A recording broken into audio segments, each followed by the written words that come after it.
বিগত দিনে ফ্যাসিস্ট হাসিনা শুধুমাত্র রাজনৈতিক কারণে পিরোজপুরে কোনো উন্নয়নমূলক কাজ করেনি। এদিকে গত 1.5 বছরে কোনো নির্বাচিত সরকার না থাকায় ডিপিপি অনুমোদন সহ অন্যান্য কাজও হয়নি। এখন আমি পিরোজপুর 1 আসন থেকে নির্বাচিত মাননীয় সদস্য জনাব মাসুদ সাঈদীকে তার জরুরি জনগুরুত্ব সম্পন্ন বিষয়ে মনোযোগ আকর্ষণের নোটিশটি পড়ার জন্য আহ্বান জানাচ্ছি। ধন্যবাদ মাননীয় স্পিকার। মাননীয় স্পিকার, আমি তো মাননীয় মন্ত্রীকে উপস্থিত দেখতে পাচ্ছি না, তো আমার বিষয়টি উপস্থাপিত হওয়ার পর উত্তর। আচ্ছা, ধন্যবাদ মাননীয় স্পিকার। আমার বিষয়টি ছিল পিরোজপুর 1-এর সদর নাজিরপুর জিয়ানগর উপজেলায় সুপেয় পানির সংকট নিরসন ও লবণাক্ততা দূরীকরণ জনস্বার্থে পর্যাপ্ত ওয়াটার ট্রিটমেন্ট প্ল্যান্ট ও গভীর নলকূপ স্থাপন প্রসঙ্গে। মাননীয় স্পিকার, ভৌগোলিক অবস্থার কারণে পিরোজপুরের পানিতে লবণাক্তর পরিমাণ অনেক বেশি, যে কারণে এখানকার মানুষগুলি নানা রকম রোগবালাইতে আক্রান্ত হচ্ছে।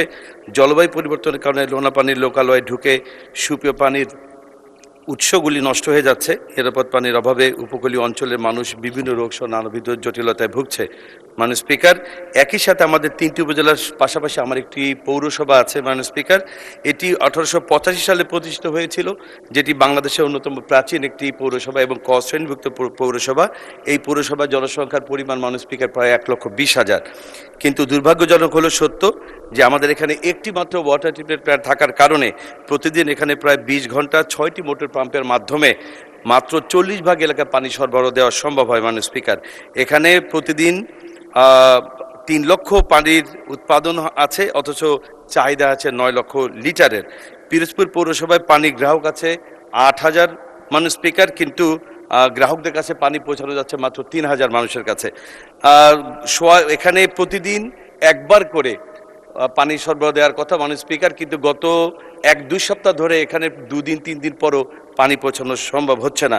মাননীয় স্পিকার, আপনার মাধ্যমে আমি এটি হল আমার উত্থাপনের বিষয়। মাননীয় স্পিকার, 200-র বেশি সার্ভিস ও ফিচারে লেনদেনের সব বিকাশ অ্যাপে সম্ভব। মাননীয় স্পিকার, মাননীয় মন্ত্রী মহোদয় রেইন ওয়াটার হারভেস্টিং এর ব্যাপারে বারবার বলছিলেন। আমরা তো রেইন ওয়াটার হারভেস্টিং চাইনি, আমরা চাচ্ছি water treatment plant. Rain water harvesting তো বৃষ্টির পানি ধরে রাখার একটা বিষয়, কিন্তু আমরা চাচ্ছি পানি উৎপাদন করে জনগণের কাছে পৌঁছে দেওয়া, যেটি আমাদের কাছে নেই।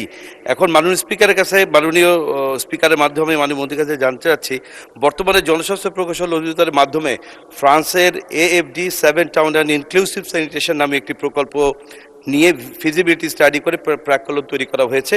তাতে প্রতিটি পৌরসভায় 100 থেকে 150 কোটি টাকার কাজ হওয়ার কথা। বিগত দিনে ফ্যাসিস্ট হাসিনা শুধুমাত্র রাজনৈতিক কারণে পিরোজপুরে কোনো উন্নয়নমূলক কাজ করেনি। এদিকে গত 1.5 বছরে কোনো নির্বাচিত সরকার না থাকায় ডিপিপি অনুমোদন সহ অন্যান্য কাজও হয়নি।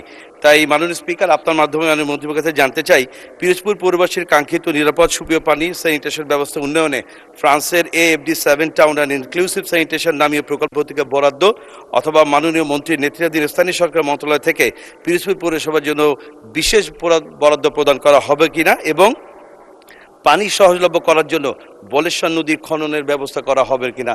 মাননীয় স্পিকার, আপনাকে ধন্যবাদ। ধন্যবাদ। মাননীয় মন্ত্রী, আজান পড়ে গিয়েছে, একটি সংক্ষিপ্ত জবাব দিয়ে দেন।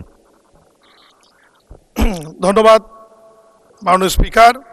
আমাদের মাননীয় সংসদ সদস্য ট্রিটমেন্ট প্ল্যান্টের বিষয়ে যেটি বলেছেন, ডিপিপি তৈরির প্রস্তুতি চলছে। ডিপিপি প্রকল্প আকারে অনুমোদন হলে ইনশাল্লাহ আপনার নির্বাচনী এলাকায় এ ব্যাপারে প্রয়োজনীয় ব্যবস্থা নেওয়া হবে। ধন্যবাদ মাননীয় স্পিকার।